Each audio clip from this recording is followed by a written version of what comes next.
All right, so we just saw Rise of Sky. Oh no, we didn't. No, that's right. We actually had a good time at the cinema this time. Well, I did. I definitely did. How about you? Watching Jumanji: The Next Level.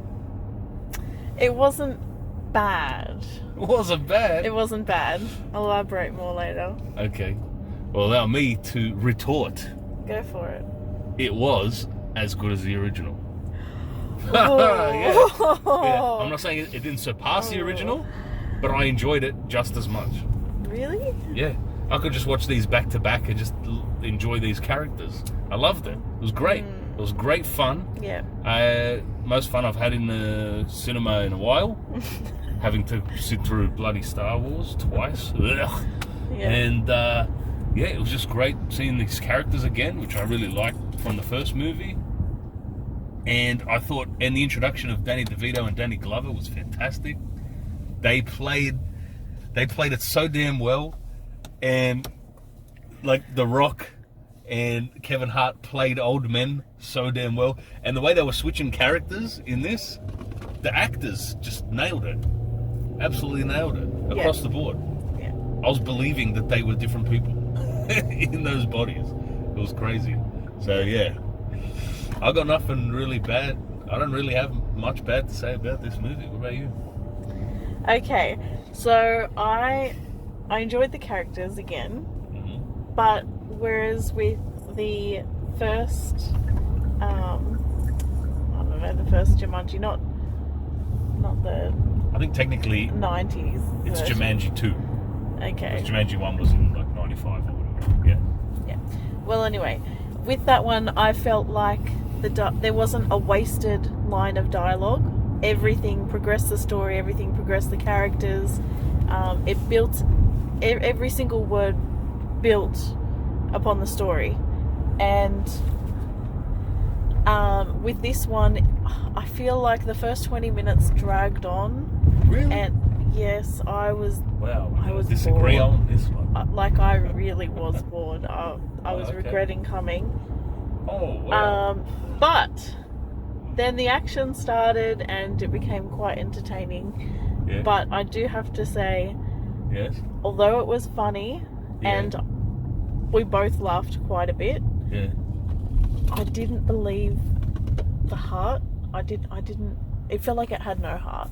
Really? Yes. I was gonna say this one had as much, if not more, heart than the first one. No, it felt because so much less. But what about but the reconciling of Milo and Grandpa? No. That was great. No. I was feeling that when he said, I lived a good life, married a fantastic woman, and I just wanted to make things right with my friend. I was like, damn, right in the heart. No. Yeah. I didn't feel it. I didn't believe it. I thought when, in the, I guess it was the opening scene where we had Spencer and he looked depressed and, you could tell that he had broken up with Martha. And I felt like it was going to be a really heavy movie, just based on Spencer's, I don't know, depression, I guess. But then I'm glad it became lighter. But I didn't believe that. I just didn't believe it. I was enjoying. I even said to you early on in the movie before they went into the video game. Yeah, you did thumbs up to me. Yeah, and before they even went into the video game, I was just loving the dynamic between Spencer and his grandfather. I thought Danny DeVito was highly entertaining, as he usually is in every movie he's in. Yeah. And I said to you, even without the Jumanji video game element, I would still watch this movie just based on the characters. I really like the characters. The Did they actors slip are great. something into your drink? No. It wasn't anywhere near as good as the first one for me. Yeah. It was still very entertaining. Yeah. I would watch it again, but it just didn't. I just didn't feel it. I felt in terms of the heaviness, the humour and the heart, it felt like just a continuation of the first movie. It felt like it's just on the complete same level for me. You know, I thought it was great. I thought, and another thing I noticed too is after the ostrich action scene, which was that was a great action scene. Yeah, that was fantastic. Sorry, but you know, share on the movie if you want. You can't. That was objectively a great set piece. That was good. And after that scene, there was a really long gap until the next action scene, which I'd say would probably be the baboon sequence on the bridge. No, they're not baboons. Oh, sorry, I forgot. See, all the bits, Kevin Hart nailed Danny Glover so well that every scene of his was hilarious to me. The way he would just slowly talk about the animals. He really did nail it. How fascinating they are. It was frustrating me. I was getting frustrated for them. I'm like, hurry up. Frustratingly hilarious. Yes, that it was. No, but I realised that there was a big gap between action scenes. This one I felt was not as action-packed as the first one. Even though the set pieces, the action set pieces in it were more grandiose, epic and elaborate than the first one, they were more spaced out. Yes. And by the time we got to the second one, I realised, wow, this isn't as action-packed, but I'm enjoying it just as much. It was just the character interactions were so entertaining for me. I was just loving their dialogue, their talking, their interactions, how they bounced off each other, the dynamics of the characters, the switching. I was just loving it. Sorry, I just was. I feel like they went through their lives very quickly. Their life. Oh, yeah. Well, it was more dangerous in this one. It was like the stakes were upped. I know, but then I don't know, maybe I'm tired or something. But I feel like Kevin Hart went through 3 lives and he was on his 4th life. Kevin Hart. I feel like he lost 2. Didn't he lose one straight away? No, Shelley Oberon lost one straight away from the snake. Oh, okay. Yeah. All right. Well, I'll take that back. I thought it was brilliant. They got such a good sort of template and formula with this new Jumanji franchise where they can just switch the characters around, and they got such good actors playing them that they can nail the different characters. Like, who would have thought Jack Black nails a teenage girl and a giant black muscular athlete? How does he play both of those? Unbelievable. And even Karen Gillan as Ruby Roundhouse. No, your favourite. You know, the highlight of the movie. She's the best looking one in the movie, obviously, right? But she even played Fridge well for like 2 minutes when she switched into Fridge's body. Sorry, Fridge switched into her body. She did it well. Oh, that was a cringe scene. And I thought it was funny. You didn't think that bit was funny? It's too over the top. And it's funny. Jack Black plays so well as a woman trapped in his own body. He does. He does. I love Jack Black.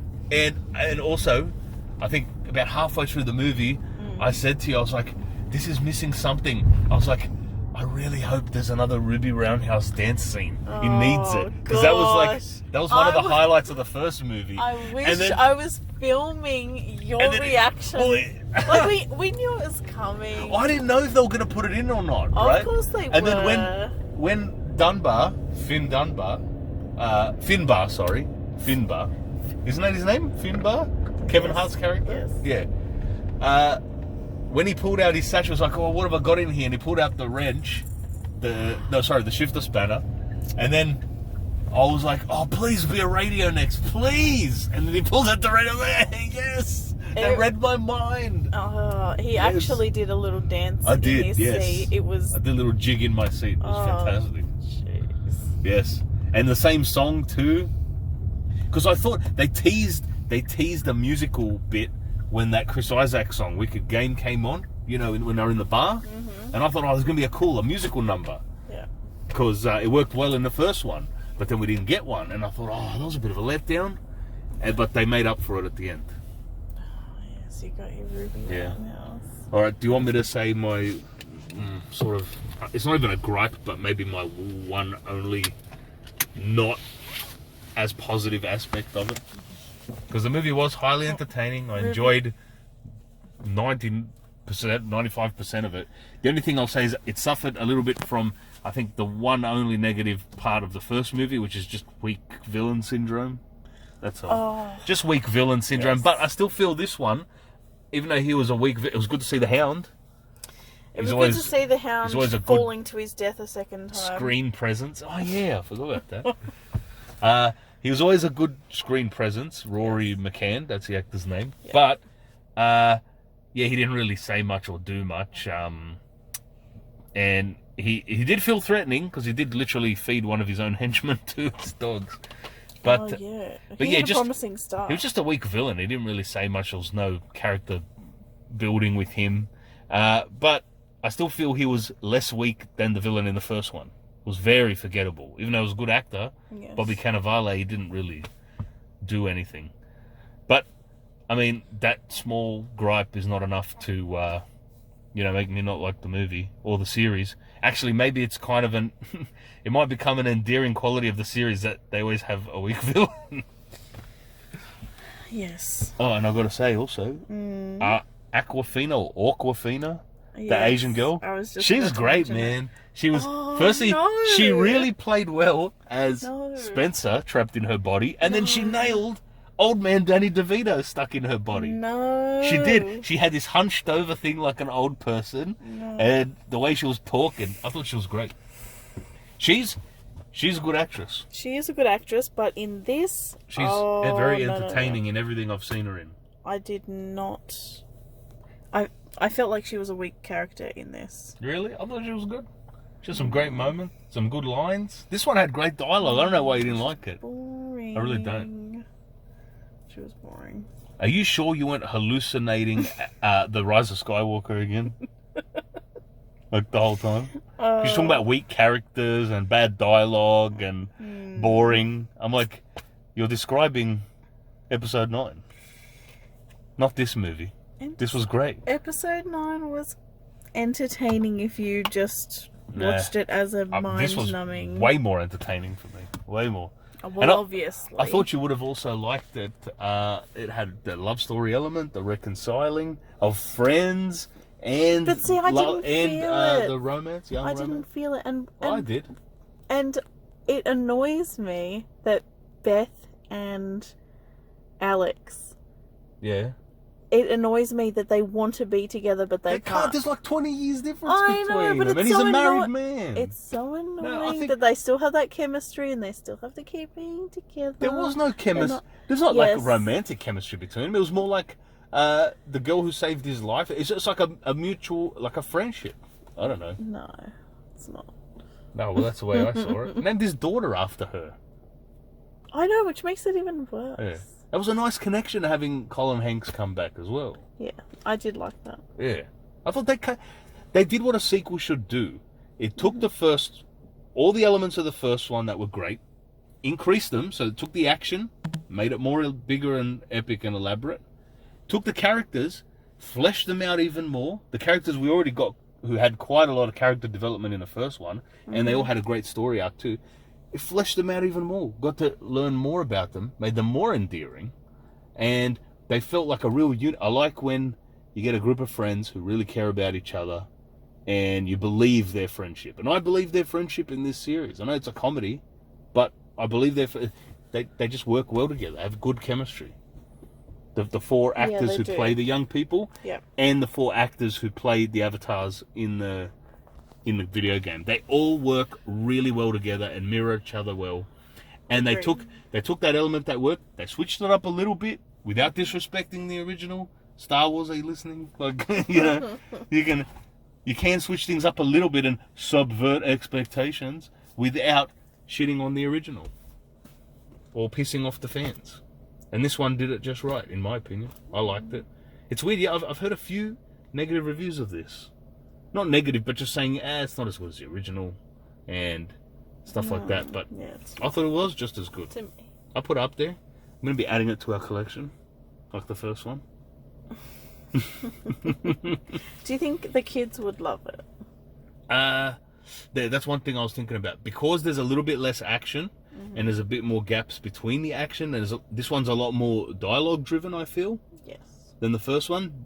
The kids might yeah, the kids might not like it as much as the original. The original was a bit more, I felt a bit more fast-paced. Yeah. But it didn't bother me, but maybe it'll bother the kids. I don't know. I still think they'll like it, because the action scenes were pretty good. Those baboon-like creatures, right? They were quite ferocious. And they were. That was a good little sequence. Yeah, the ostrich. I really liked the ostrich scene with the buggies. That was cool.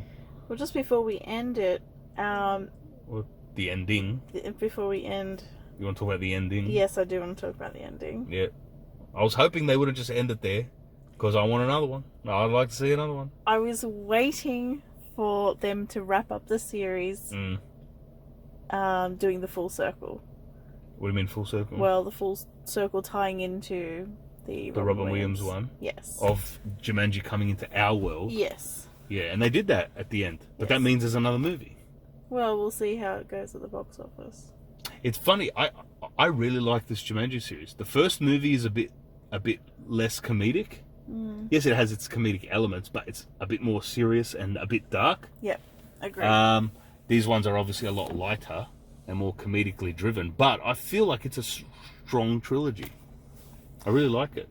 Yes. And I got to say, funny that a solid, enjoyable Jumanji movie that I hope makes a lot of money at the box office comes out again about a week or around the same time that a really shit Star Wars movie came out. Because that happened last time with Last Jedi. It's like that's the formula. We need another bad Star Wars movie in a couple of years so another good Jumanji can come out. Well, then there goes Jumanji, because... Well, there's no more Star Wars? No. Well, not for the foreseeable future. No. No. Jumanji will continue. And another Star Wars connection, Jake Kasdan directed it. Son of Lawrence Kasdan, who wrote The Force Awakens. He's got to find out what the hell his dad was smoking when he wrote that shit. Oh, this is a Jumanji review. Yeah. Sorry. I'll keep Star Wars out of it. But yeah, go watch Jumanji. I hope it does as much at the box office. The original made just under $1 billion. I had a look. Wow. Made like, not the original. The one from 2017, yes. Jumanji 2, technically. That made like 940 million, something like that. Wow. So I hope this one equals that is a lot or of at money. least passes $1 billion. That'd be nice. Ooh. So that we can get a sequel. That's justified. I think it's justified on the quality of the movie alone. Highly entertaining. It's one of the reasons you go to the movies, just to have fun. This is a movie, you just go, you have fun. You just enjoy the ride. That's what it is. It's a ride. It was a fun little movie. For me, it's rare because it's an enjoyable ride with some heart to it. I know you didn't feel the heart in this one, but no this heart. And the original, this and the Jumanji 2 had heart. And it was done well. Anyway, I'm gushing over this movie. Yes, clearly. I had a lot of fun. What do you give? You're still buzzing from the roundhouse. And her little Karen Gillan off. is an amazing actress, all right? Oh, yes. She's very, extremely good aesthetically. And no, I think she plays the role really well. She showed me she can act it. She can play a young, football playing black dude. Okay. All right. That's impressive. Anyway. Out of 10. What do you give it out of 10? You go first. You first. Who goes first? You go first. I'll go first. Told you it's a bad line. Hang on. What do you rate the last one? The last one. Ooh, put me on the spot. What did I give that last time? I don't remember. 2 years ago. You don't remember what I scored it 2 years ago? No. I think I gave it like an over 8, maybe an 8.5. The original. Okay. What about this one? This one? Oh, I got to match it. I say it's just as good. 8.5. Ooh. 8.5. Not the greatest movie ever made, but that's a high ranking because that's how much I enjoyed it. Okay. 85%. I enjoyed. The last movie, I would give an 8.5. Yeah. 8.5. This one I'm going to say... Be careful. This one I'm going to go with... Better not be under 7. I'm going to go with 7. Oh, okay. Ooh. Yes. If this was in 6 territory, if we're going to be in trouble because that's the initial score I gave Rise of Skywalker. If they had spent another 5 minutes kind of building up, giving me a bit more emotion, then it would probably be How's up there. there not emotion in this? There's Woman, no the two old emotion. men, the endearing friendship they See, reignite after all these years was made great. me cry. I cried. I almost did. Really? No, all right, I didn't almost cry, but it tugged at the heartstrings. I really enjoyed their little scene when they bonded, and he put his hand on his shoulder. Oh. That was great. No. Also, you can't not say the whole Kabobic brothers sequence wasn't hilarious. That was pretty good. Kabobic. They kept saying the names wrong. Very good. Very good movie. Yeah. Go check it out, folks. Let's get it over $1 billion. So they make another one. Right. And so it can show up something else that's at the box office right now. But before you do that, like, share, and subscribe. Oh, yeah, please do that too. Like, share, subscribe, and comment, and all that fun stuff. And we'll see you later. Bye. Bye.